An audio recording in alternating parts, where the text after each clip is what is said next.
The Waco Siege, a 51-day ATF and FBI siege on the Branch Davidians, a Waco, Texas-based cult. Today, I will give you a brief history on the Waco massacre and the Branch Davidians' history.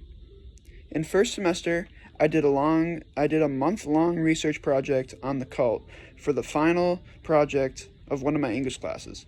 I compiled a research portfolio of 20 verified academic sources.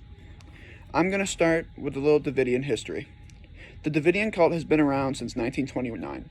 The group was originally created in 1929 by Victor T. Hutef, a strict Seventh-day Adventist, and was created as a small Adventist movement named the Shepherd's Rod. Basically, Victor had studied the Bible and believed that the Church of Seventh-day Adventists had interpreted the Bible incorrectly. He then created the Shepherd's Rod and moved the group 2 miles out from Waco, Texas, 6 years later, and created the Mount Carmel Center. They flourished there until 1955, when Victor died unexpectedly of heart failure. Now, back to the Branch Davidians and their beginnings. It's now 1955, and Victor, who said he was never going to die and would lead the group to New Jerusalem, had died unexpectedly of heart failure. He had picked a second wife a few years before he passed, named Florence. Florence Hutef moved Mount Carmel near a town in Texas called Elk, about 9 miles east of Waco, and named it New Mount Carmel. The group lived there well until the arrival of Ben Roden, a former member of the Shepherd's Rod. He came to New Mount Carmel and announced that he was a sign from God the group had been waiting for since the death of Victor Hutef. People began to look at Ben as the new prophet of their religion, and Roden created the Branch Davidians. They took over New Mount Carmel for themselves. Roden centralized his teachings on the importance of the restored state of Israel, which would be a sign of Christ's second coming. He then moved the group to Israel, a small group to Israel, before his death in 1978. There have already been 2 changes of power, and more are yet to come. It's 1978, and Benjamin Roden has passed.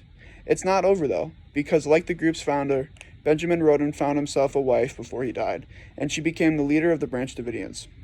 Lois Roden centralized her teachings on the female nature of the Holy Spirit. Her reign did not last very long, though. Her son George Roden had said that he would be the next leader of the Branch Davidians throughout her reign. She and her followers did not agree with George, and Lois picked Vernon Howell, a young Bible teacher that had been at New Mount Carmel since 1981. He gained a following and left the compound for a few years before returning in the mid-'80s. In Howell's absence, George took control. When Howell returned, George and his followers pushed them out at gunpoint. Vernon Howell and his followers left for Palestine, Texas for 2 years.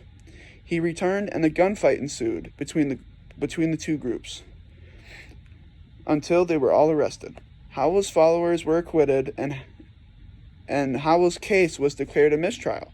He had successfully gotten rid of his enemies. He returned to New Mount Carmel and purchased the property and became the new leader of the Branch Davidians. He then changed his name to David Koresh. Now it gets to the good part.